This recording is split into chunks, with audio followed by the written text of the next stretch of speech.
Deseo darles una cordial bienvenida a todos quienes nos acompañan en este día. Nos complace enormemente tener la oportunidad de ofrecerles una masterclass previa en el marco del próximo diplomado virtual titulado Psicotrauma e Intervención Clínica. Hoy tenemos el honor de contar con la presencia del Dr. Elier González Sáenz, distinguido médico cirujano y partero egresado de la Universidad Autónoma de Chihuahua. Es especialista en psiquiatría por parte de la Universidad Nacional Autónoma de México, UNAM, así como es maestro en salud pública y envejecimiento por parte del Instituto Nacional de Salud Pública de México. De igual forma, cuenta con un posgrado en psiquiatría legal y forense por parte de la UNAM. El doctor González Sáenz ha dedicado su carrera a la enseñanza, destacándose como docente en diversos cursos de renombre, entre los que destacan Psiquiatría Legal y Forense y Psicopatología Forense, un enfoque clínico y neurológico. Su compromiso con la especialidad se refleja en su afiliación a la Asociación Mexicana de Psicología Jurídica y Derecho Penal. Bueno, sin más preámbulos, es un honor ceder la palabra al doctor Elier González Sáenz. Adelante, doctor, lo escuchamos. Gracias por la invitación. Como ya se comentó, hablaremos sobre la relevancia de los aspectos biológicos en el trauma. Esta presentación tiene como objetivo explorar de manera general cómo el trauma afecta el cerebro y el sistema nervioso, enfocándonos más, desde luego, en aspectos biológicos. Como introducción, consideramos necesario que comprender la neurobiología del trauma va a ser útil para quienes atienden a personas que lo han experimentado. Sin embargo, también es útil para los familiares de estas personas o para las personas que nos dedicamos a la atención de personas que han sufrido alguna clase de trauma. También es necesario comentar que el estrés, leve o moderado, no únicamente puede ser positivo, sino también beneficioso para el ser humano. En realidad, el estrés es una condición que todas las personas llevamos a experimentar en ciertas partes de nuestra vida, cuando a lo mejor nos veíamos amenazados por algún animal, pues estos fueron mecanismos que se desarrollaron justamente para hacerle frente a este tipo de situaciones que pueden estar hacer que peligre nuestra integridad, nuestra salud. No obstante, el estrés severo o el estrés crónico puede asociarse ya con alteraciones fisiológicas y psicológicas que pueden dar un aspecto negativo para nuestra salud, producir ciertas enfermedades y también estar implicadas en la presentación de enfermedades metabólicas. Cuando se tiene un estrés repetido, se presentan cambios físicos en el cerebro y desequilibrios hormonales que repercuten no únicamente en la salud mental y bienestar, sino también, como les comenté, en la salud física. Se han encontrado que las personas que están expuestas a altos niveles de estrés tienen más posibilidades de morir por infartos y más posibilidades de desarrollar enfermedades vasculares, así como también enfermedades metabólicas, como el caso de diabetes tipo 2. Primero es necesario que demos fundamentos del trauma. Hagamos algunas definiciones. De acuerdo con la Asociación Americana de Psicología, el trauma es una respuesta emocional a un evento terrible, como un accidente, una violación o un desastre natural. Dicho de una forma más práctica, puede comentarse que el trauma es cualquier experiencia o evento que nos provoque un miedo, disociación o cualquier otra emoción intensa que impacte nuestro comportamiento, pensamiento y funcionamiento. Ojo con esto, una cosa es el trauma y otra cosa es un trastorno. Un trastorno se diferencia en el que una situación genera una disfunción en el día a día, en que la persona pueda estar presentándose en su área social, laboral, escolar, académica, familiar en general. Y en cambio, el trauma es únicamente una experiencia y una respuesta. Inmediatamente después del suceso, es típico que las personas presenten un shock o una negación. Ya unas reacciones a más largo plazo incluyen emociones impredecibles como flashback, relaciones tensas e incluso síntomas físicos como dolores de cabeza o náuseas. Vamos ahora a describir los tipos de trauma. El trauma puede describirse como trauma agudo, trauma crónico y trauma complejo. Existen algunos otros tipos de clasificaciones, pero digamos que estas en general son las más aceptadas en todo el mundo. Vayamos primero con el trauma agudo. Este es el resultado de un único acontecimiento angustioso, por ejemplo, un accidente, una violación, una agresión o un desastre natural. Y este evento es lo suficientemente extremo como para amenazar la seguridad física o emocional de la persona. Estos son algunos de los síntomas que se pueden presentar en un trauma agudo: ansiedad excesiva o pánico, irritación, confusión, incapacidad para tener un sueño reparador, sensación de desconexión del entorno, falta de confianza irrazonable, una incapacidad para concentrarse en el trabajo o los estudios, falta de cuidado personal o aseo y un comportamiento agresivo. Revisamos ahora el trauma crónico. Este ocurre cuando una persona está expuesta a eventos traumáticos angustiosos, múltiples, prolongados o prolongados durante un periodo prolongado. Y este puede también ser el resultado de una enfermedad grave de larga duración, repeticiones de abuso sexual, repeticiones de violencia doméstica, acoso y exposición a situaciones extremas como una guerra.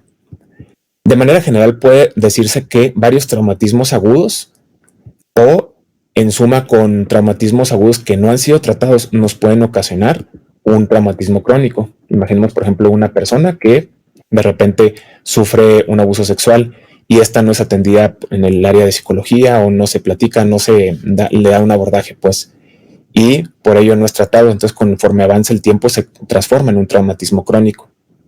Guarda mucho relación con el siguiente concepto también, que es trauma complejo. Este es el resultado de la exposición a eventos o experiencias traumáticas variadas y múltiples. Sin embargo, esta tiene la consideración especial que los eventos generalmente ocurren dentro del contexto de una relación interpersonal. Es decir, en la anterior, en el traumatismo crónico, se pueden deber más a situaciones de tipo ambientales o sociales, digamos, pues una guerra, la repetición de eventos muy estresantes como los asaltos, como circunstancias en las cuales nos encontramos muchas veces como en la violencia en este país, y el trauma complejo se deriva más a la relación interpersonal, o sea, a darle a la persona incluso la sensación de estar atrapada.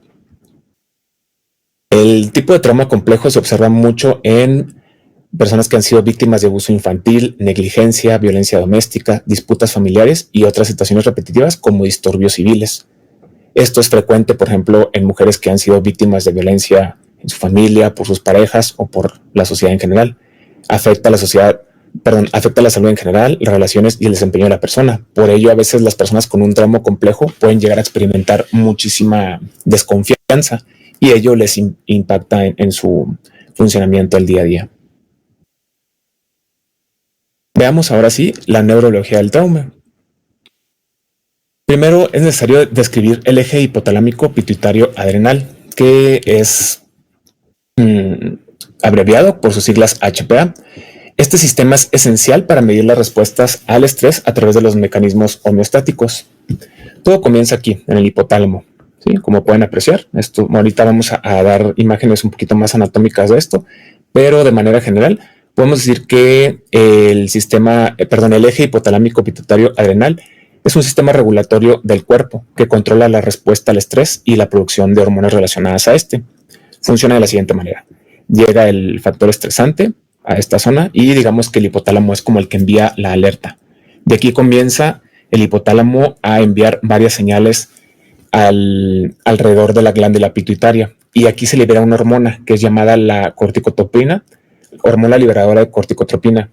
Al llegar a la glándula pituitaria, esta hormona que está aquí viajando empieza a liberar otra sustancia que se llama hormona adenocorticotropa y esta se libera alrededor de todo el sistema, especialmente las glándulas suprarrenales.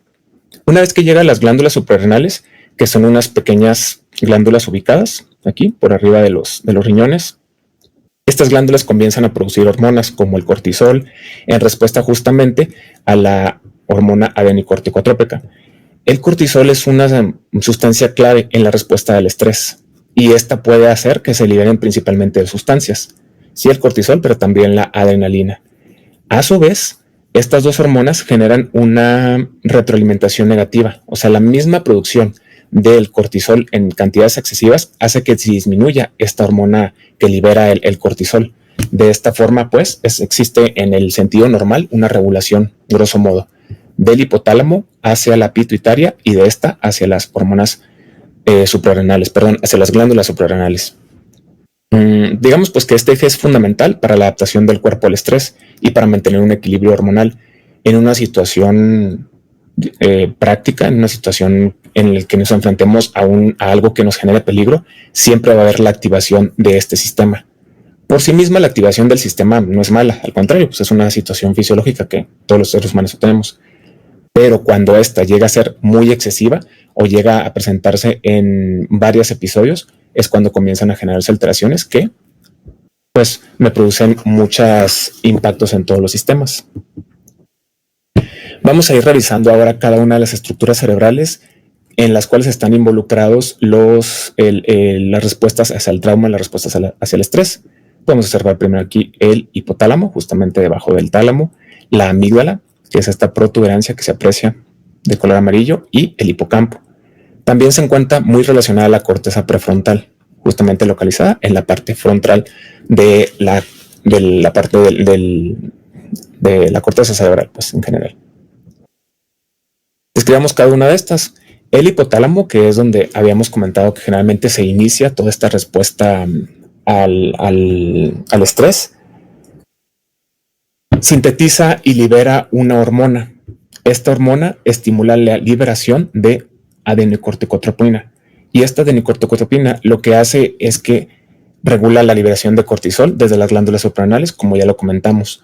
Cualquier situación que pueda alterar el hipotálamo o su envío de señales hacia la hipófisis puede producirme mayor cantidad de esta hormona y por ende una alteración en el funcionamiento del trauma.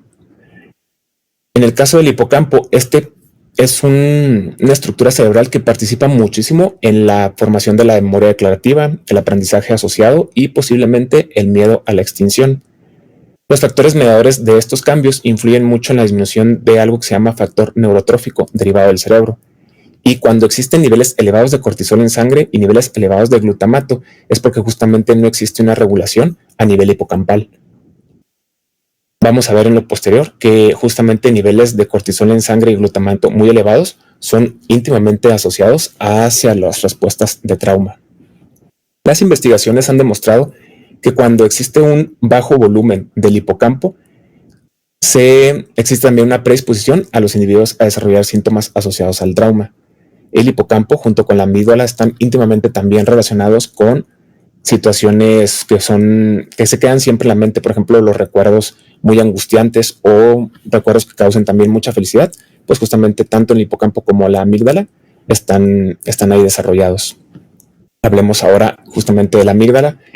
Esta estructura es responsable de procesar la valencia emocional y las respuestas de miedo con una amplia conectividad, no únicamente con el hipocampo, sino también con la corteza prefrontal.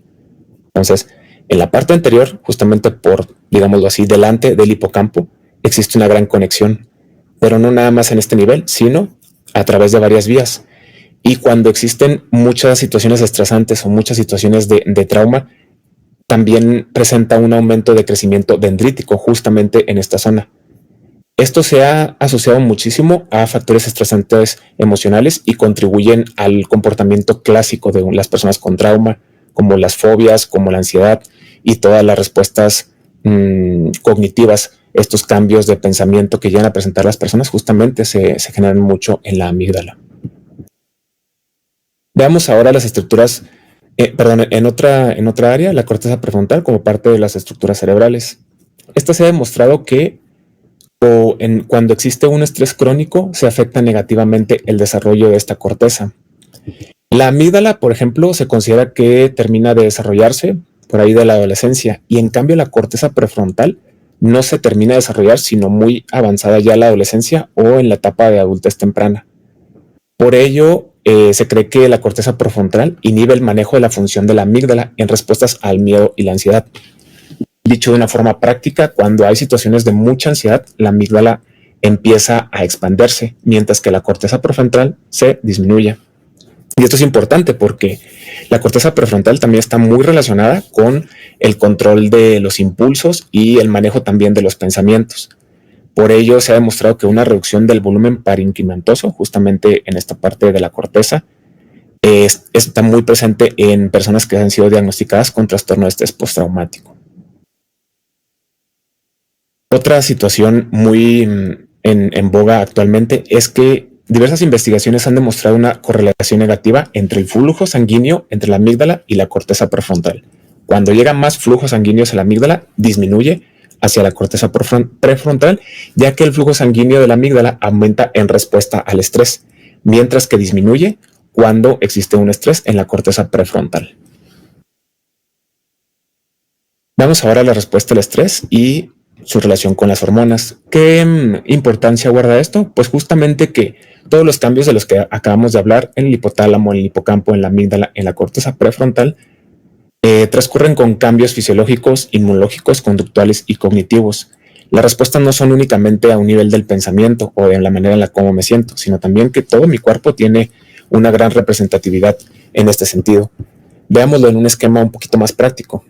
Llega un estresor, el ejemplo pues más cercano ahora que tenemos, el huracán Otis, o sea, todas las personas que sufrieron este estresor, llega a impactarles en todas estas estructuras cerebrales, la corteza cerebral, las estructuras límbicas, donde está incluida la amígdala, el locus coeruleus y el hipotálamo. Envían señales para liberar diferentes sustancias. La hormona liberadora de corticotropina hace que la hipófisis anterior se active y esta misma activa la corteza adrenal. La corteza adrenal libera glucocorticoides como el cortisol. A su vez, por el otro lado, en el sistema nervioso simpático, existen unas respuestas que son también muy precisas y que generan diversos síntomas fisiológicos. Por ejemplo, en el caso de las glándulas o el músculo liso, llega a existir una vasoconstricción, por lo cual muchas personas pueden llegar a presentar taquicardia, manos frías, sudoración, dolor de cabeza. Están íntimamente relacionadas con la respuesta que el sistema nervioso central produce en estos órganos. También en la médula adrenal existe una gran producción de catecolaminas, y estas catecolaminas, como la noradrenalina y adrenalina, generan un sinfín de respuestas fisiológicas, como un aumento de energía, un aumento en el consumo de glucosa, porque justamente para salir corriendo, porque nuestro cuerpo piensa que al estar en un estresor constante, pues debe rápidamente librarse de él. Como lo comentamos al principio, por sí mismo el estrés pues no es una situación mala, es una situación fisiológica que nos ha llevado a huir. El inconveniente es cuando algo no genera necesariamente un peligro en nuestra vida, pero nuestro cuerpo continúa liberando todas estas sustancias. La midriasis, el aumento en los factores de coagulación, el aumento en el flujo sanguíneo y una disminución gastrointestinal también son frecuentes. Luego, se ha visto también que los glucocorticoides, ya sea liberados de forma natural o inyectados, disminuyen la inmunidad y también son utilizados para disminuir la inflamación.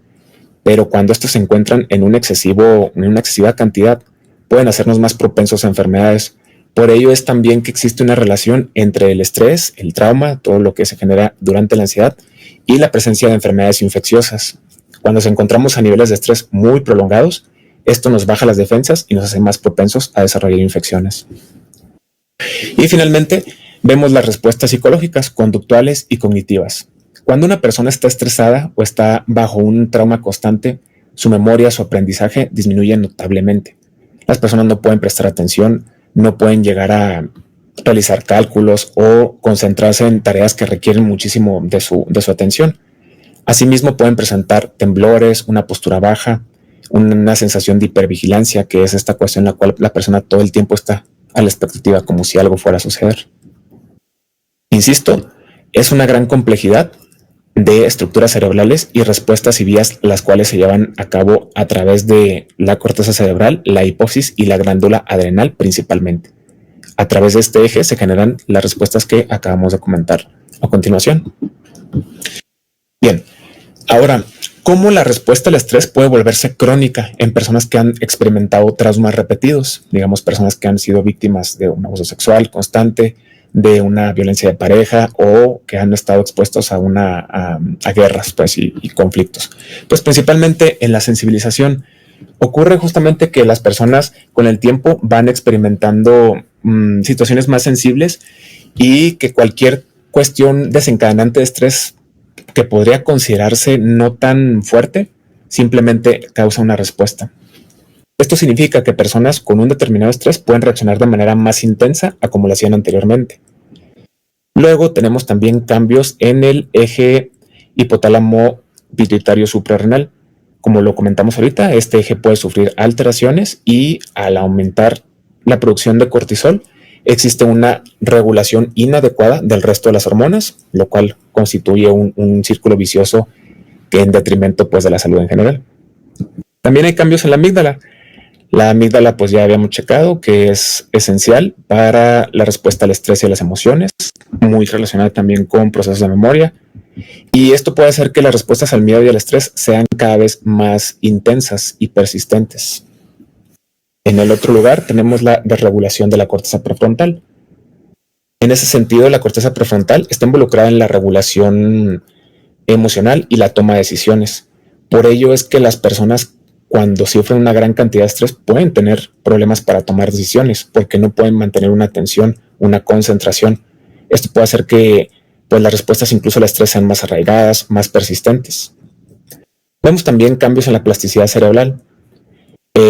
Investigaciones recientes, digamos en los últimos 15 años, han expuesto que pues, el cerebro no es absoluto, no es rígido, sino que constantemente se puede estar moviendo.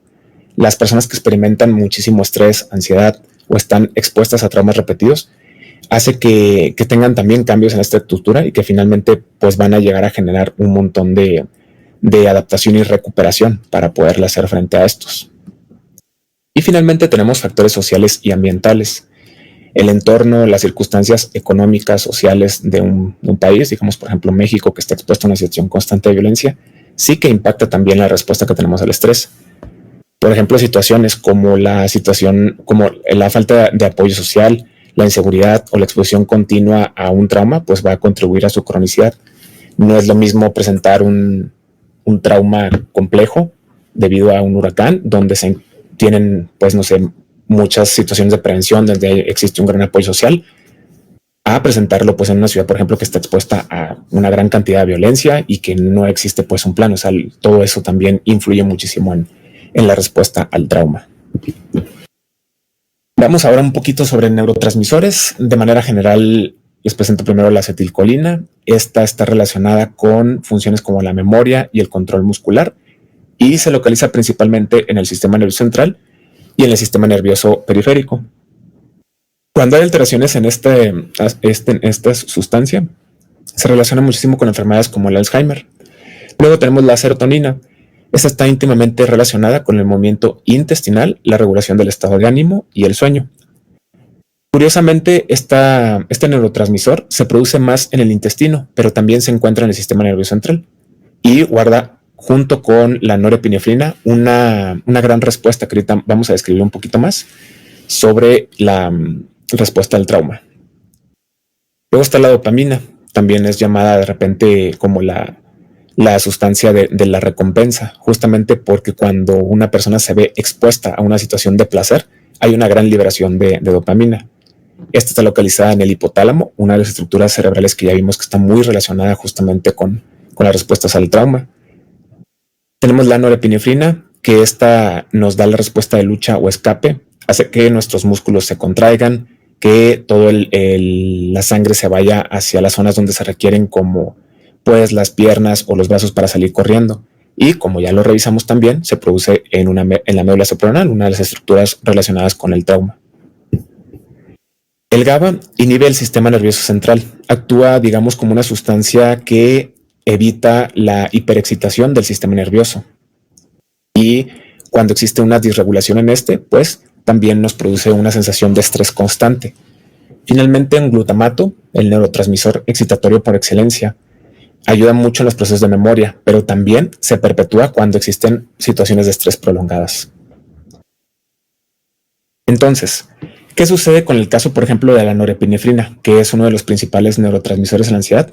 Bueno, pues que niveles moderados de los receptores alfa-2 en la corteza prefrontal son liberados para facilitar la memoria de trabajo. Es decir, nosotros necesitamos norepinefrina para mantenernos atentos, para poder grabar las cosas que tenemos que hacer, la lista del súper. Si nos dan alguna información que de inmediato requerimos utilizarla, pues son necesarios los niveles apropiados de norepinefrina.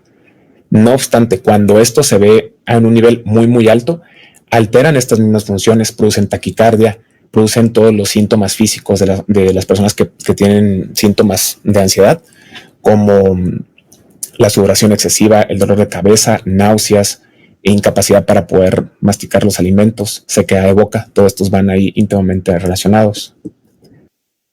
También en el caso de la hormona adenocorticotrópica, esta se libera desde la hipófisis. Veíamos que era el segundo punto en este eje de la HPA, y justamente actúa sobre las glándulas suprarrenales. Al actuar sobre las glándulas suprarrenales, produce nuevamente corticosteroides de manera sistémica que nos dan una respuesta apropiada hacia el estrés, y que en exceso puede generar muchísimos problemas, pues ya vimos a nivel inmunológico, a nivel emocional, cognitivo. También hay otro neurotransmisor poco mencionado, pero no por eso menos importante, que es el neuropéptido Y. Este, dependiendo de la intensidad de la señal, puede generar diversas respuestas. Se ha visto, por ejemplo, que en los varones veteranos de guerra en los Estados Unidos presentaban niveles plasmáticos del neuropéptido Y significativamente más bajos, comparados con hombres sanos que no habían tenido una exposición a un trauma de combate. Ahora, lo que les había comentado ahorita sobre el ácido gamma aminobutírico, también abreviado como GABA, este es un neurotransmisor que está conectado al sistema de la alopregnanolona. Aquí se ha demostrado que existe una disminución de los niveles plasmáticos del GABA cuando existe un trastorno de estrés postraumático. Por ello está planteada la hipótesis de que cuando hay una disminución del GABA es un factor de riesgo justamente para desarrollar un trastorno de estrés postraumático. Dicho de otra manera, el GABA es un neurotransmisor que disminuye la ansiedad, es un neurotransmisor ansiolítico. Justamente muchos medicamentos como las benzodiazepinas hacen que se active el GABA. Entonces, al haber niveles bajos de GABA en las personas, tienen un mayor riesgo de desarrollar trastorno de estrés postraumático. Luego también tenemos esta otra sustancia, la apnopregnanolona. Esta modula mucho la actividad del GABA, el neurotransmisor previo que le habíamos visto, y se ha encontrado principalmente en mujeres que niveles bajos de esta sustancia se asocian con una mayor ansiedad, agresión, condicionamiento al medio e inhibición de la extinción del miedo. O sea, cuando no hay esta sustancia, la gente difícilmente puede disminuir esta sensación de un miedo inminente, de una situación como si algo malo fuera a ocurrir, aunque no necesariamente vaya a pasar. Describamos ahora un poquito sobre los glucocorticoides. Son, como lo expliqué ahorita, hormonas sistémicas que en respuesta al estrés pues llegan a presentar un nivel plasmático por mayor de lo normal, y aunque tienen efectos antiinflamatorios e inmunodepresores, en exceso pues pueden llegar a generar una gran alteración a nivel sistémico. Nos pueden hacer más propensos a infecciones y pues con ello tener todavía más problemas físicos de los que ya de por sí genera la ansiedad. Finalmente, casi para terminar, tenemos la dehidroepiandrosterona. Esta sustancia inhibe los receptores del GABA mediante el antagonismo e induce un aumento del metabolismo del glucocorticoide cortisol. Niveles más altos de esta sustancia se han asociado a una resistencia al estrés y son un factor protector. Por ello es que en personas que han tenido un trastorno de estrés postraumático la presentan en una menor cantidad. Por ejemplo, personas con antecedentes de trauma infantil justamente presentan niveles más bajos de dehidroepiandrosterona. Vamos a tocar ahorita un poquito sobre el 17-beta-estradiol. Este se sintetiza en las glándulas suprarrenales, el cerebro y los ovarios. Ejerce efectos antidepresivos, por lo que también se ha descubierto que esta sustancia está más baja en mujeres con trastorno de estrés postraumático. Y finalmente tenemos los receptores de serotonina, los 5-HT. Estos son el objetivo principal del tratamiento de los antidepresivos aprobados por la FDA para el trastorno del estrés postraumático. Inhibidores selectivos de la recaptura de serotonina están íntimamente relacionados con esta sustancia. Se ha encontrado que el estrés, la ansiedad o exposiciones repetidas a trauma causan un agotamiento del triptófano, y este es un precursor justamente del 5-HT. Se ha demostrado que el agotamiento del triptófano inducido por el estrés es mayor en mujeres que en hombres. Bueno, vamos a ver ahora trastornos relacionados con el trauma. Digamos que el que está más íntimamente relacionado con ello es el trastorno de estrés postraumático. Este surge como una respuesta tardía o diferida a un acontecimiento estresante o a una situación de naturaleza especialmente amenazante o catastrófica. que causarían por sí mismo un malestar generalizado en casi cualquier persona. Por ejemplo, un huracán, un terremoto, un accidente grave, el ser testigo de alguna muerte violenta de alguien, el ser víctima de tortura, terrorismo, una violación o algún otro crimen. El diagnóstico del trastorno de estrés postraumático, de acuerdo con el Manual Diagnóstico de las Enfermedades Mentales, en su versión 5, se realiza de la siguiente forma. No les presento pues los criterios diagnósticos con el afán de que de revisarlos todos, únicamente de describir que realmente pues existen criterios muy específicos para hacer un diagnóstico de trastorno de estrés postraumático. Digamos, una cosa es el trauma por sí mismo pues es la respuesta que cualquier persona podemos producir ante alguna situación que es extraordinaria y que es terrible para una persona. Sin embargo, el trastorno de estrés postraumático ya se define como un trastorno porque existe una alteración justamente en la funcionalidad. O sea, la persona puede dejar de trabajar, puede empezar a tener problemas para convivir con alguien más, puede tener problemas para ir a la escuela, problemas para salir a la calle, situaciones pues que son realmente disfuncionales, que no permiten una adecuada calidad de vida. Brevemente, no con el afán de llenar esto, sino únicamente comentar sobre la terapia y el tratamiento de forma muy somera. El tratamiento farmacológico para casi cualquier persona que ha tenido un trastorno de estrés postraumático, de acuerdo con la evidencia clínica, son justamente los inhibidores de la recaptura de serotonina como primera línea de tratamiento. De estos, la sertralina, el escitalopram, la fluoxetina, la fluvoxamina son los más utilizados. Generalmente se utilizan en dosis altas, a diferencia, por ejemplo, de la depresión o la ansiedad, que son utilizadas en dosis relativamente estándares. Aquí casi siempre se tiene que utilizar dosis superiores a las que se utilizan para tratar una depresión o un trastorno de ansiedad generalizada. En el trastorno de estrés postraumático se requieren mayores niveles de ISRS. También se encuentra la psicoterapia. Con relación a esta, la cognitivo-conductual es la que muestra más evidencia, pero también existe la psicoterapia de desensibilización y el de reprocesamiento mediante movimientos oculares. Estos han demostrado una gran efectividad para la disminución de los síntomas y prevención de recurrencias. ¿Cómo se realiza entonces un plan de manejo? Siempre tienen que verse las características de la persona. Recordemos que cada quien pues, somos individuos con diferentes circunstancias de vida, sociales, familiares, académicas, en general.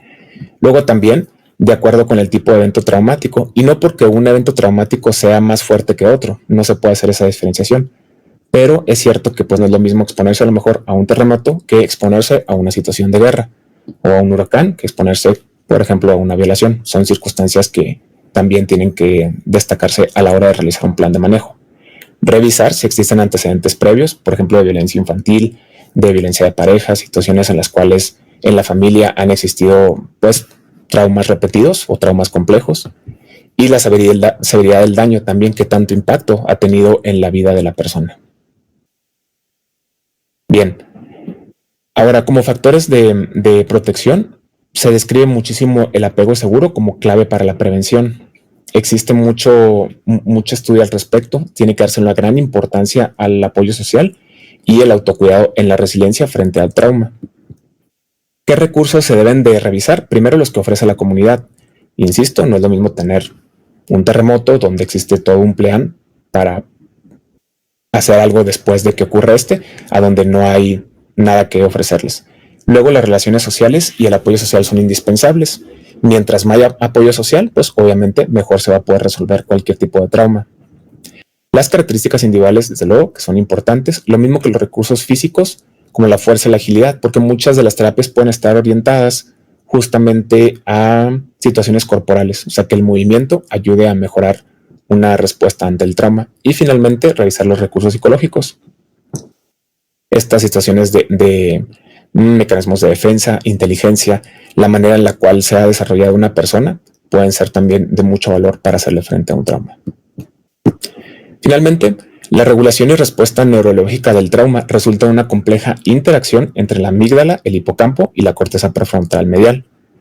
Todas estas estructuras cerebrales están íntimamente relacionadas y no se puede hablar que una es más importante que la otra, sino que cada una de estas contribuye para darle respuesta al estrés y por ello darle una complejidad al trauma. Esto puede volverse crónico, sobre todo en personas con traumas repetidos, debido a que existen una serie de cambios en el sistema nervioso y el cerebro, así como factores sociales y ambientales. La identificación temprana y el tratamiento apropiados son fundamentales para abordar esta cronicidad y promover la recuperación. Con esto finalizo. Muchas gracias por la atención. Quiero expresar mi más sincero agradecimiento al distinguido ponente, el Dr. Elier González Sáenz, por compartir sus conocimientos y experiencias con nosotros en esta enriquecedora presentación. A continuación, le damos la bienvenida a María de los Ángeles Chaile, licenciada en Psicología por parte de la UNAM. Le cedo la palabra.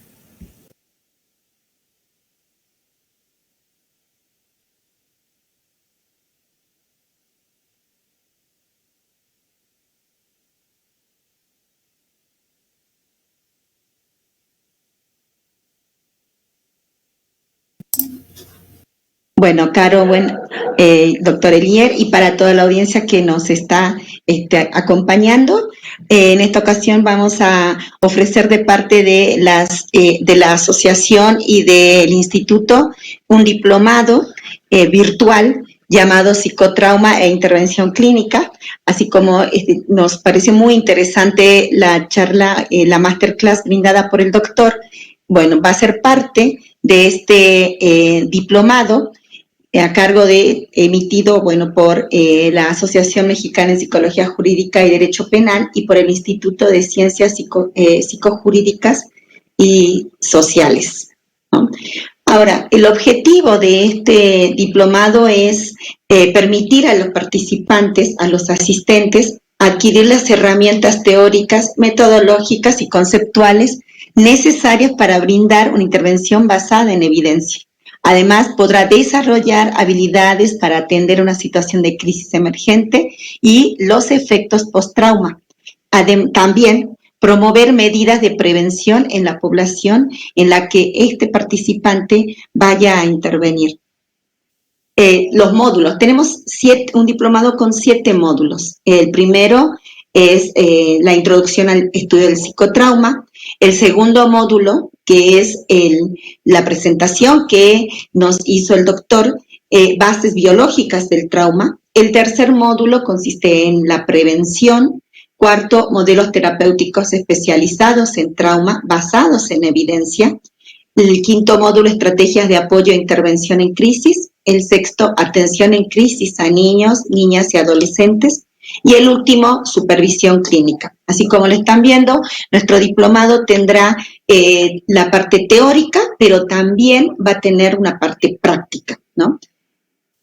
Ahora, nuestros profesores del primer módulo, Introducción al Estudio del Psicotrauma, nos va a acompañar la maestra Lucila García Gálvez. Ya ha compartido con nosotros en diplomados anteriores, maestra en terapia familiar, encargada de un entrenamiento en hipnosis y psicoterapia ericksoniana, jefe del servicio de psicología de la sala de psiquiatría del Hospital Español. En el segundo módulo, aquí ya presente, el doctor Elier González Sáenz ya nos mostró toda toda la expertise que él posee. Como bien dice nuestra presentación, es médico cirujano y partero, es especialista en psiquiatría y tiene un posgrado en psiquiatría legal y forense, maestro en salud pública y envejecimiento en el Instituto Nacional de Salud Pública de México. En el módulo 3, su servidora, estaré a cargo del módulo de prevención, licenciada en psicología por la UNAM, tengo diplomado en terapia cognitivo-conductual, actualmente docente de asignatura en universidades y maestranda en victimología, intervención clínica. El módulo 4, modelos terapéuticos especializados en trauma basados en evidencia, a cargo de la maestra Sonia Graciela del Rosario Cano Mazariegos.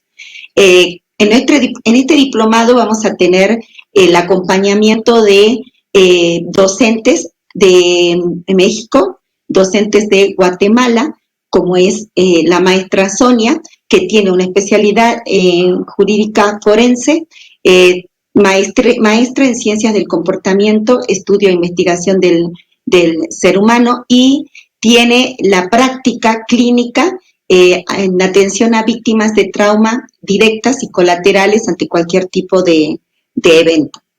Por cierto, ella va a ser también la encargada del último módulo, que es de práctica, entonces sería la encargada de la supervisión clínica. El módulo 5, nuestra directora, nuestra presidenta, maestra Marta Vanessa Díaz Padilla, con las estrategias de apoyo e intervención en crisis.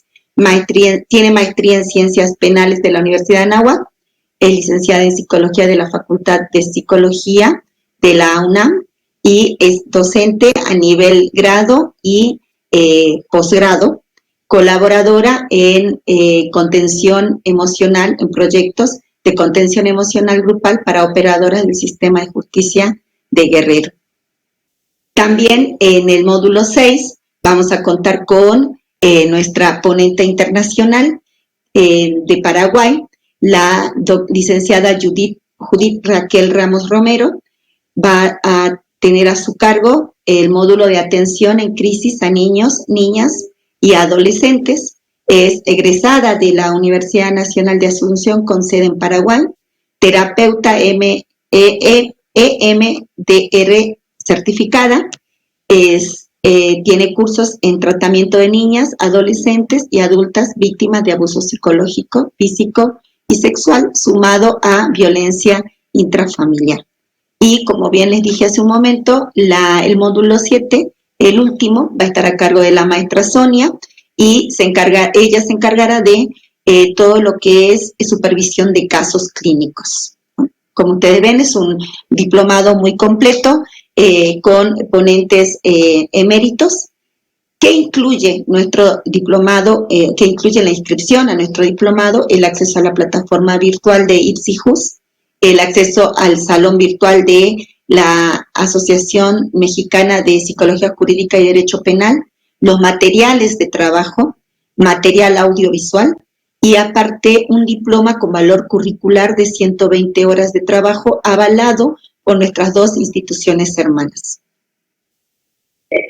¿Cómo serán las clases y los horarios? Bueno, las clases son sabatinas de 9 de la mañana a 12 de PM, bueno, y lo importante acá es que todas las clases van a ser grabadas y si no puede el asistente conectarse en el momento, van a quedar guardadas para que esta persona pueda revisarlas en el horario que tenga disponible, ¿no? Entonces, clases grabadas y para que ustedes la puedan consultar. El precio, bueno, para la cuestión de cuánto cuesta, al final, están la información sobre nuestras asociaciones, a donde ustedes se pueden dirigir, pero sí les comento que hay descuentos importantes a servidores públicos, a peritos, a docentes, personal de la salud, estudiantes y a los afiliados a nuestras instituciones. Y bueno, acá tenemos los datos de contacto de la Asociación Mexicana de Psicología Jurídica y Derecho Penal y del Instituto de Ciencias Psicojurídicas y Sociales. Ustedes pueden entrar a la página de Facebook o comunicarse por medio de nuestro WhatsApp 5621-397905. Serán prontamente atendidos y se les brindará toda la información que ustedes requieran. Y bueno, los esperamos, espero que la información haya sido completa, los esperamos con mucho gusto, de verdad, 18 de noviembre, ya prontito, en casi 2 semanas, en nuestro diplomado virtual Psicotrauma e Intervención Clínica.